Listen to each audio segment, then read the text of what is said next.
Tonight, troubling technology, why experts are raising concerns about an Apple product and how it could be misused. Plus, a staff shortage has led to bus route cuts in Duluth, and residents are speaking out. And is all this snow helping resolve the drought we're in? We're digging deeper to find out. From CBS3 Duluth, this is the CBS3 News at 6. Welcome to the CBS3 News at 6. We are taking a live look at the Tom Rukavina Bridge in Virginia tonight. Our two-day snowstorm is wrapping up here in Minnesota, but those on the South Shore could continue to see snow into the evening hours. Meteorologist Dave Anderson will join us in just a little bit to break down today's forecast. Good evening, I'm Kristen Bakke. Briggs is off tonight. Thanks for joining us. Social media is shining a light on a worrying and growing trend. Devices intended to keep track of your items are also being used to track you.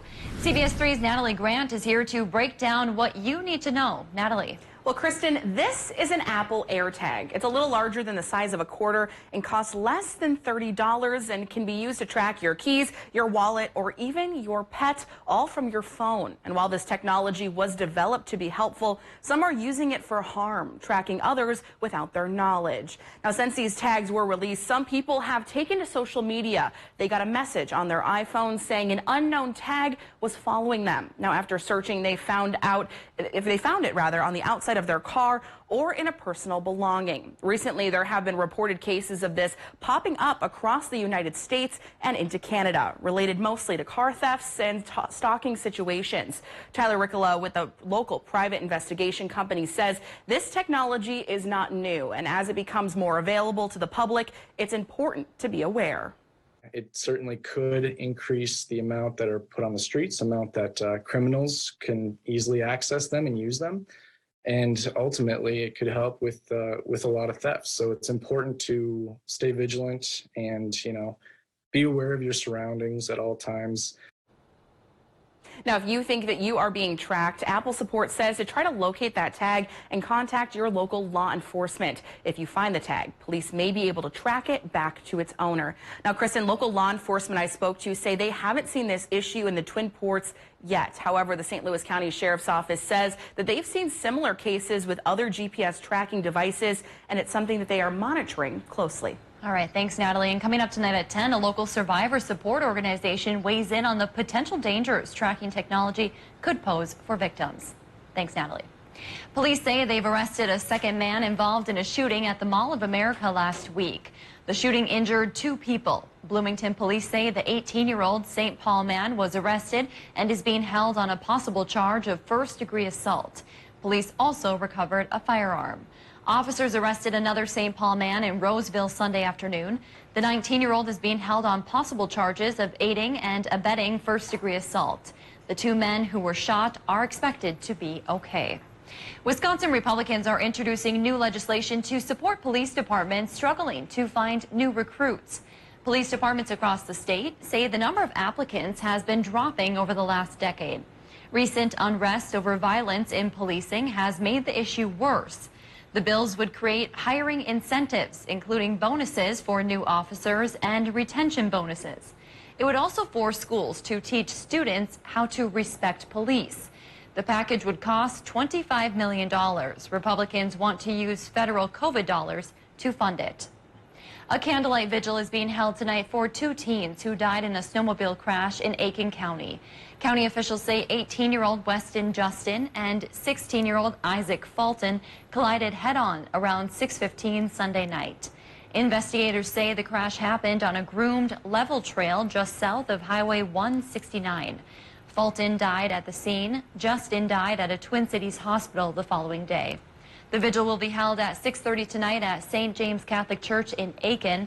And coming up tonight at 10, we'll hear from those closest to the teens and more about what they leave behind.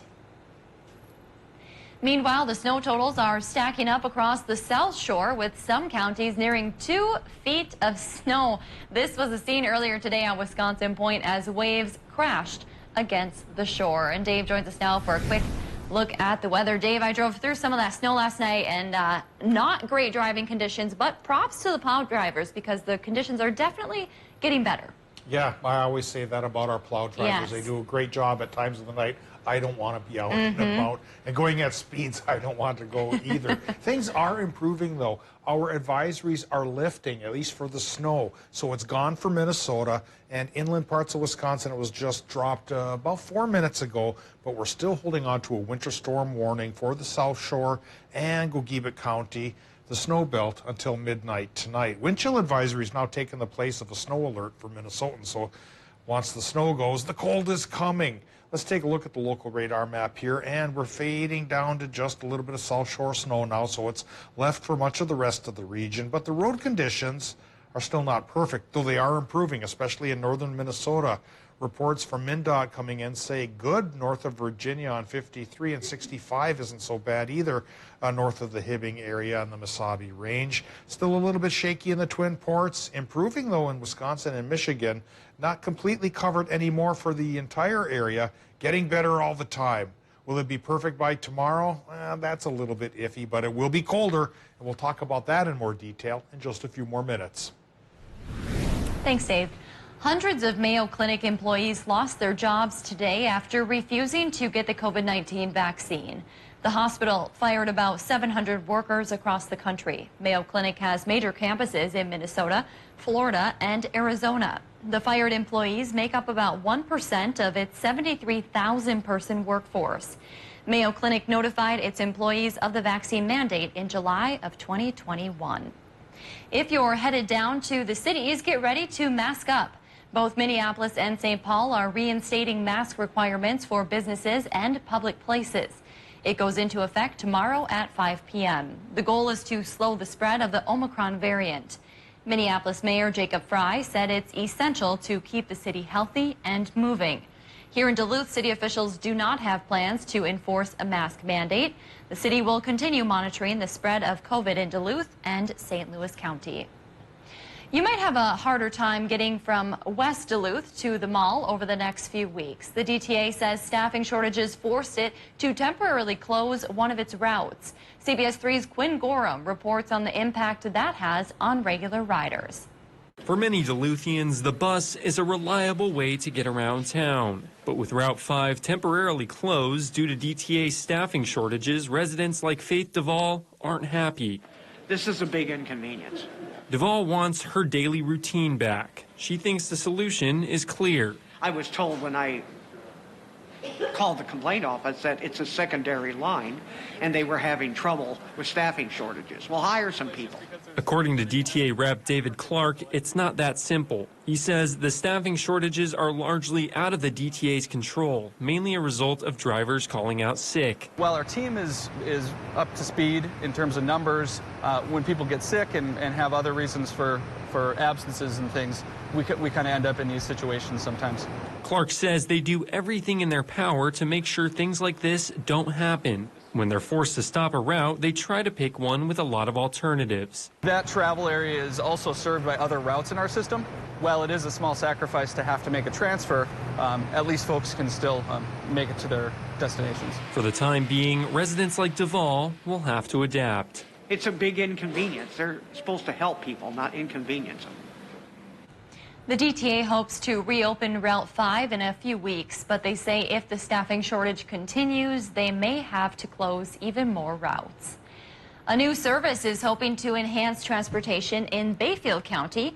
Bayco Door to Door is a new van service launching this month from Bay Area Rural Transit.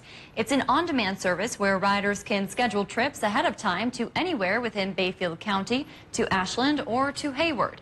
The program is open to all residents. Organizers hope to gather a lot of information with the program and use it as a pilot project for the future. It's going to give us a lot of statistics and a lot of information on how we can adapt it to what's best for the people in Bayfield County to get to where they need to go. Organizers are hoping to have the service running by the end of the month. They are currently working to hire drivers. A new partnership in Duluth aims to help low-income families find a home. One Roof Community Housing and North Shore Bank received a $200,000 grant. It's from the Competitive Affordable Housing Program, which encourages the creation of affordable housing.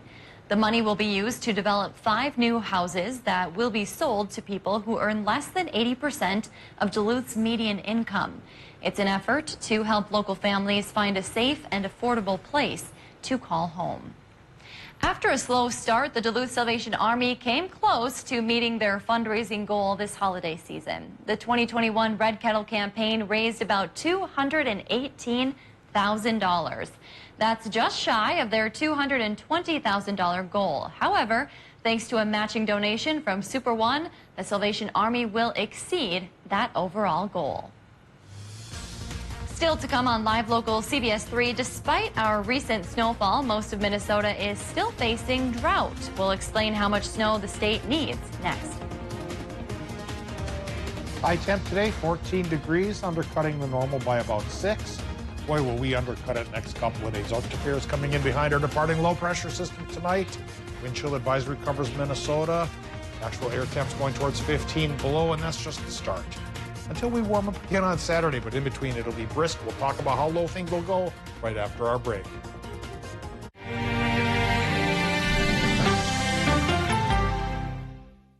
At Menards, we have everything you need to create the bathroom of your dreams. Sterling products provide a combination of style and comfort to make your bathroom come to life. These showers and tubs have a durable, high-gloss finish that provides a smooth, shiny surface that's easy to clean. Transform your bathroom today and save big on Sterling showers and bathtubs now at Menards.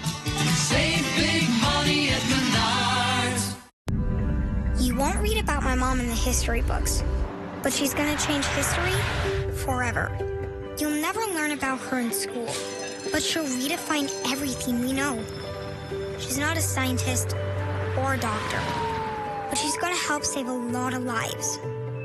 My mom works at MediaCom, and they're going to bring us one of the world's first 10G broadband platforms. Mom says, dream big. It's that time of the year when we all want a transformation. First we hit the gym, then we try to diet. How about a makeover that will actually last? A bath makeover from Bath Planet. In 2022, we are offering a free premium color upgrade, 2 free accessories, plus no interest, no payments, and nothing down until 2023. So skip the gym and the diet and call Bath Planet or go online to book your appointment today. Bath Planet, out of this world service, down to earth price. I'm telling you, you should open a business. I wouldn't know where to begin. I've got an idea. I hope you like it. I love it. Just one question. What's that? It's a chair. New plan. You make the furniture, I make the ideas, NBC makes them happen. That was always the plan. Bring us your best ideas. National Bank of Commerce. We make more possible. Calling all Bulldogs. Do you consider yourself a diehard UMD Bulldog fan? Send a picture of you or you and your crew all decked out in your Bulldog attire for a chance to be the My9 Sports Bulldog Fan of the Week. Follow the My9 Sports Facebook page and post your pictures there to be entered into our weekly random drawings. Each Fan of the Week will be showcased in our My9 Sports UMD Athletics Broadcast of the Week. The My9 Sports Bulldog Fan of the Week is brought to you by the Duluth Tap Exchange. Paging Dr. Griffith to the ER. You have to respect that she's in charge. I can make her better. That's my job as a father. I can do this. We'll get those tests ordered. Already did. May the best Dr. Griffith win. That the idea? Morning, boss. Getting to work bright and early? Bright and early means arriving before the boss. Sophia Bush's Good Sam, new series tonight on CBS and streaming on Paramount+.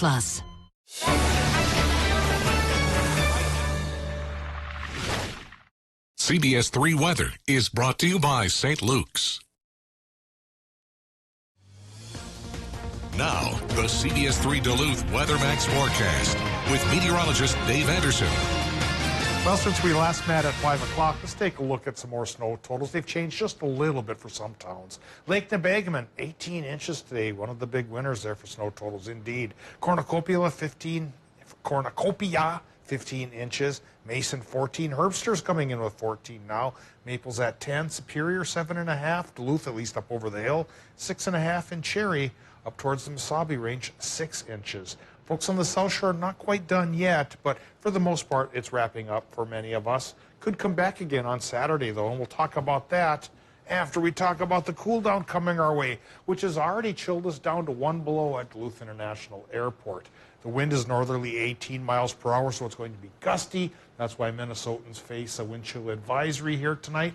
Wind chill factor at the airport, for example, is 22 below already. Could go 30 below plus. That's why we have the advisory. The advice is, of course, to bundle up if you're out and about tonight and through Friday. Saturday, we might warm up for one day in time to bring us our next chance for snow. But back to the current temperatures, we're down to 8 below in Orr, 4 below International, Grand Rapids, 6 below International Falls. The Moose Lake region, 3 above. 3 above also in Superior, 11 above still in Ashland, and 10 to 12 above in Ironwood. But temperatures are going to be tumbling as Arctic high pressure comes in behind our departing low. And that low, of course, brought some fair snow totals. Not that much for inland parts of Minnesota, perhaps, but you got closer to the lake, it perked up, and then the South Shore had a lot of lake effect, and that's why it was pretty potent there as far as the snow totals went. But now the snow, as you can see, is wrapping up and migrating away as our low pressure system leaves our area, being shoved out of the way unceremoniously here by the advance of Arctic high pressure. That's taking over the middle part of the country and keeping these lows at bay until Saturday. That's when our next snow chance comes, and that's when our next day of above zero temperatures comes around as well. It'll be pretty brisk until then. So let's talk about temperatures. Tomorrow morning could go towards 15 below International Falls, 10 below for Duluth, 5 below Hayward, but 11 above towards Ironwood, one of our warm spots, but only temporarily. By Friday morning, Arctic high pressure really takes over, clears the sky, sends us again towards 30 below for the Falls, 20 below Twin Ports, 20 below Hayward, and even 15 below for Ironwood. But again, that gives away towards cloudier conditions on Saturday and another chance of snow, which we'll talk about with our 7-day forecast, which commences now in Minnesota. Low temps tonight could go towards 15 below inland, 2 below by the lake. 30% chance for some more snow showers till midnight, but nothing too major. In Wisconsin and Michigan, 60% chance for some lighter snows till midnight, but the heaviest is fading away. Low temps there, 5 below to about 0. Tomorrow, daytime high temps, Wisconsin, Michigan, 4 above to 10 above. But becoming mostly sunny, but very pretty from the Arctic high pressure, which also covers Minnesota. Highs there tomorrow could go from 4 below near the border to 5 above by the lake. And Friday will be just as cold, if not colder, 20 below here even in the Twin Ports. High temp of 5 above. That turns towards the cloudier sky and the 40% chance for perhaps another 2 to 4 inches of snow and a high of 22 above, which goes away as rapidly as Sunday and sticks around cold-wise till Tuesday. Thanks, Dave.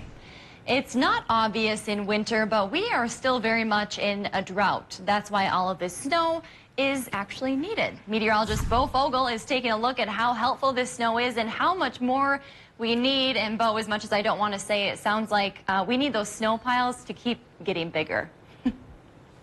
Yeah, I'm with you there. We definitely need more snow, even though I don't like saying that myself. But yes, we are still in a drought here in the Northland, believe it or not. Now, you can see we still have a couple of flurries coming off the lake, but the main factor is it is freezing cold outside. We're seeing those northern winds bringing that wind chill. In terms of the snow right now, we're seeing anywhere between, we got 8.5 to 9 inches here in Duluth. So a lot of snow is on the ground right now. But the thing is, even with all the snow, we are still in a drought. I talked to a climatologist that describes how much we could need in order to possibly get us out of this drought.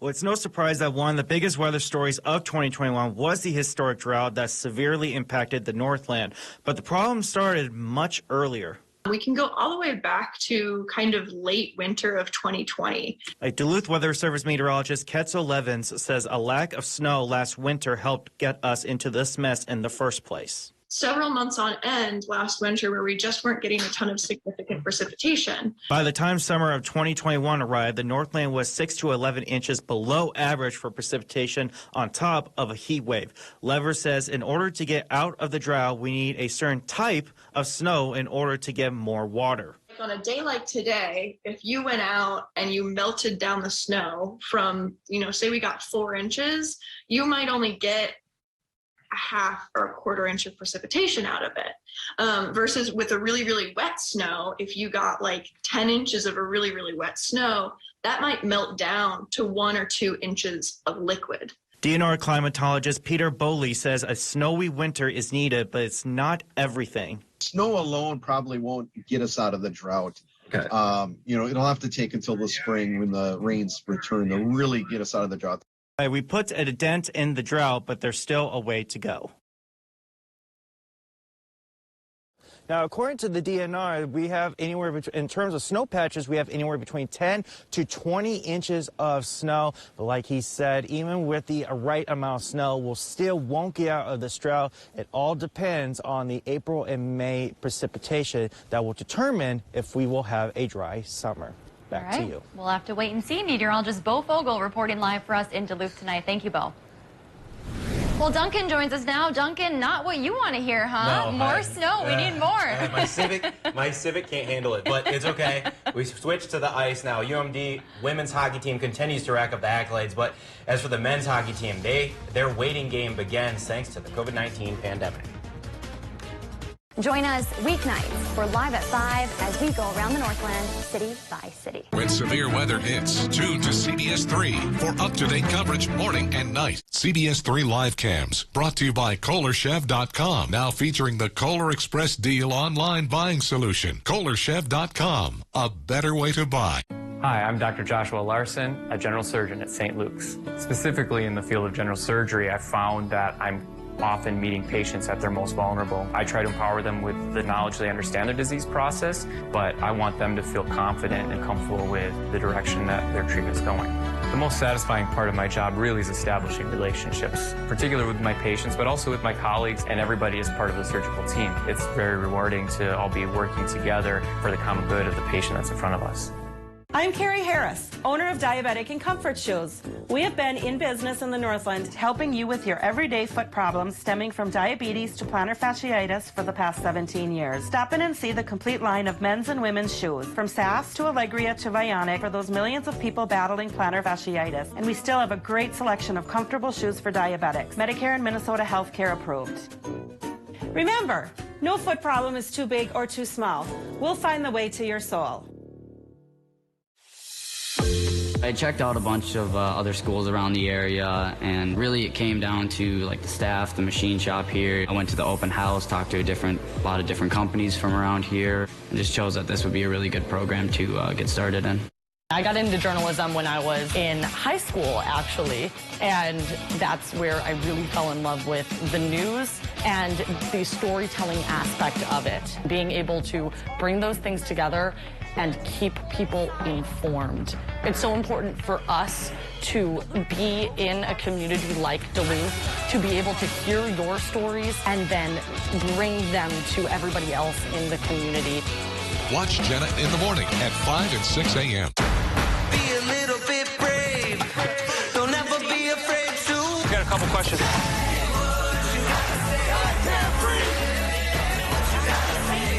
Do you think it's time for schools to reopen?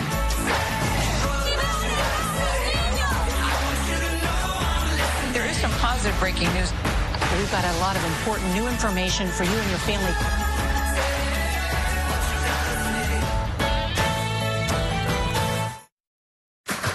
Hi, Gail King here, inviting you to join us every morning right here on CBS. We'll have the important stories and the interviews, all the news that matters really, and best of all, we'll have a good time together. We like to do that.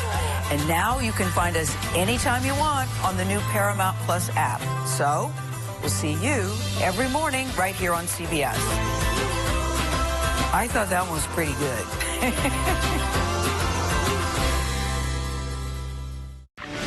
For you to learn something new every evening, we need to write something new. And that's why winning the 2021 Emmy Award for Outstanding Writing makes us smile. The CBS Evening News with Nora O'Donnell.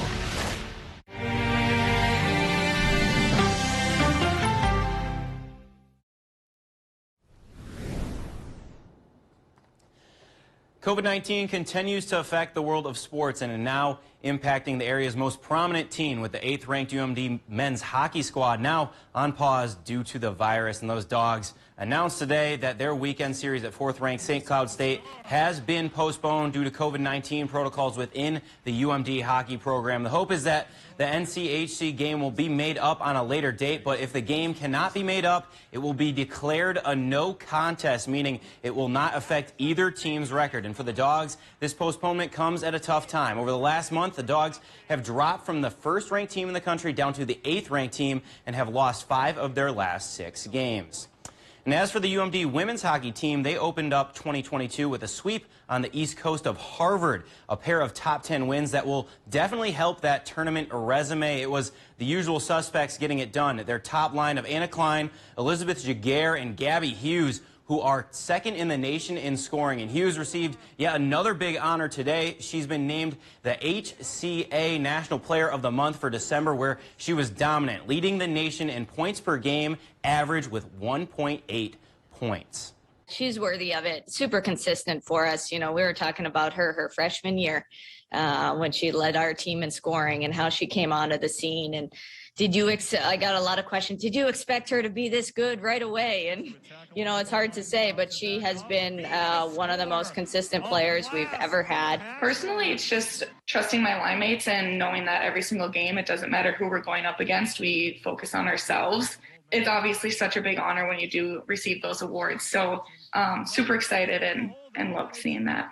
The Dogs will play at St. Cloud State this weekend. And we're switching gears to the NFL as the playoff picture begins to take shape. The biggest discussion around the league is the end-of-the-year awards, most notably the league's MVP, which Packers quarterback Aaron Rodgers is the overwhelming favorite to win. But not for one Chicago Bears writer. Hub Arkush said he would not vote for Rodgers, calling him, quote, the biggest jerk in the league and a bad guy, adding a bad guy should not win the MVP of the league, end that quote. Today, Rodgers had a chance to reply to those comments.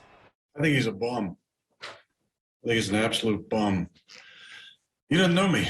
I don't know who he is. No one knew who he was probably until yesterday's comments. But I mean, and I listened to the comments, but to say he had his mind made up in the summertime, in the off season, that, you know, I had zero chance of winning MVP, in my opinion, should exclude future votes. Yeah, he's going to win the MVP anyways. Don't feel bad for the writer. So he's going to win it. Yeah. Don't feel bad for Aaron Rodgers. He's doing pretty good. Yeah, thanks, Duncan. All right, Dave, calmer night tonight? Yeah, things are starting to ease up. Good. Calmer but cooler. We're paying the price for less snow with more cold. But road conditions are improving as our snow is slipping away, becoming good in northern Minnesota, fair for much of the rest of the states here. And getting a quick look at our short-term forecast then. That looks like the wrong one. Wouldn't it be nice if it was 44? No, it won't be that warm. We'll see you at 10.